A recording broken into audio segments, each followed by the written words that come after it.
24 ክለቦች በሁለት ምድብ ተከፍለው በ2018 ወደ ኢትዮጵያ ፕሪሚየር ሊግ ለማደግ ውድድራቸውን እያደረጉ ይገኛሉ። በአዲስ አበባ በበቂላ ስቴዲየም የሚደረገው የምድብ 2 ጨዋታዎች 17ኛ ሳምንቱ ላይ የደረሰ ሲሆን 3 ክለቦች ወደ ሊጉ የማደግ ተስፋ አላቸው። በሐዋሳ ሰው ሰራሽ ሜዳ እየተካሄደ በሚገኘው የምድብ 1 ውድድር ሸገር ከተማ ወደ ፕሪሚየር ሊጉ ማደጉን አረጋግጧል። በሊጉ 18ኛ ሳምንት እንጅባራ ከተማን 5-1 በማሸነፍ ነጥቡን 45 በማድረስ ቀሪ 4 ጨዋታዎች እያሉት ወደ ፕሪሚየር ሊጉ ማደጉን አረጋግጧል።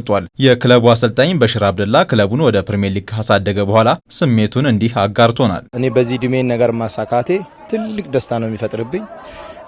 ያን ያስለቀሰኝ ያለፍኳቸው ቻሌንጆች እጅግ በጣም እኛ ሀገር ኳስ ከባድ ነው። ማሰልጠንም ስትመጣ ራሱ ምን ብዬ እንደምነግር አላቅም። ብቻ ያው ስለምታውቁት ሁሉንም ነገር እናንተ ሚዲያ ላይ ያላችሁት ብዙ ቻሌንጆች ውስጥ አልፌ እዚህ ስለደረስኩ ነው። ትላንት ላይ እዚህ ሲመጣ እውነት ለመናገር አያደርግም ያደርጋል አሁን አይደለም ከታች ከንጌሊ አንስቶ እዚህ ሲመጣ የነበሩ ነገሮች ደስታውም አያደርግም ሲባል በዚህ እድሜ በማድረግ ነው ያስለቀሰኝ እንጂ ሌላ ነገር የለፈነውን አይል ያገኘ ነው። በጣም ደክመናል፣ በጣም ለፍተናል። 2 ወር ሙሉ ዙአይ ተዘጋጅተን ነው ለዚህ ውድድር የበቀነው ማለት ይቻላል። እና ያ ሁሉ ነገር ቫልዩ ሲያገኝ ክሬዲት ሲያገኝ ያስደስታል በጣም ማለት ነው። እኔ ስፔሻሊ በዚህ እድሜ ነገር ማድረግ በጣም ደስተኛ ነኝ እጅግ በጣም ማለት ነው። ምክንያቱም ዋና ኮች ከሆንኩ 3 አመቴ ነው። 3ኛ አመቴ ላይ ማሳካቴ ለኔ ትልቅ ነገር ነው። 5 አመት ምክትል ሆኜ ነው ነገሌ ላይ የሰራሁት። ያን ያስለቀሰኝ አሰልጣኙ የሚሰጣቸውን ምክርና ስልጠና በመተግበር በርትተው በመስራት ሸገር ከተማን ወደ ፕሪሚየር ሊጉ እንዲያድግ ማድረጋቸውንም ተጫዋቾቹ ተናግረዋል። በጣም ደስ የሚል ነበረ። ብዙ ፈተናዎች ነበሩ።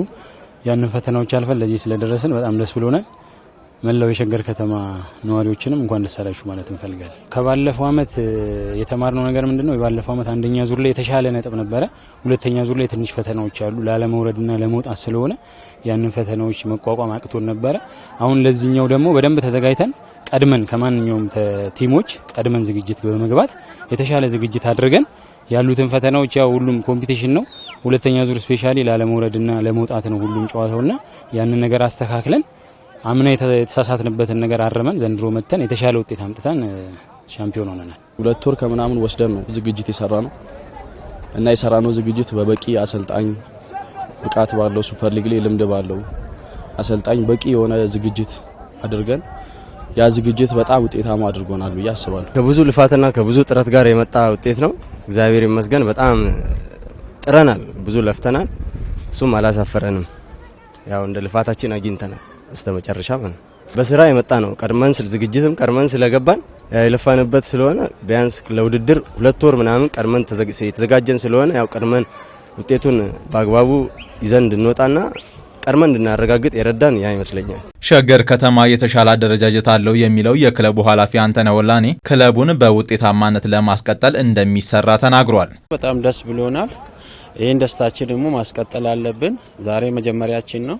ብዙ ነገር ፍለፊታችን መኖሩን ያሳየን ስለሆነ በጣም ደስ ብሎናል። በዛሬ ቀን ትልቁ ነገር አደረጃጀታችን ከስራ አስኪያጁ ጀምሮ ከቡድን መሪዎቻችን ከስፖርተኛ ከአሰልጣኝ ምርጫ ጀምረን ባለፈ አመት የሰራነው ስህተቶች ነበር። እሱን አርመን እያንዳንዱ ነገር ላይ ምን ማድረግ አለብን፣ የቢሮ ድርሻ ምንድነው፣ የአሰልጣኙ ድርሻ ለይተን ባለ ድርሻዎችን ኃላፊነት ሰጠን ለዚህ ውጤት ለዚህ ድል ዛሬ ደርሰናል። እግዚአብሔር ይመስገን፣ ደስ ብሎኛል። ክለቡ ጥሩ አመራሮች አሉት የሚሉት ተጫዋቾቹ በሚቀጥለው የውድድር ዓመት ክለቡን ውጤታማ ለማድረግ እንደሚሰሩ አሰልጣኙና የክለቡ ተጫዋቾች ለፋና ሚዲያ ኮርፖሬሽን ተናግረዋል። ቀጣይ ዓመት ያው ቡድኑን ለማቆየት ብዙ የቤት ስራ ይጠበቅባቸዋል።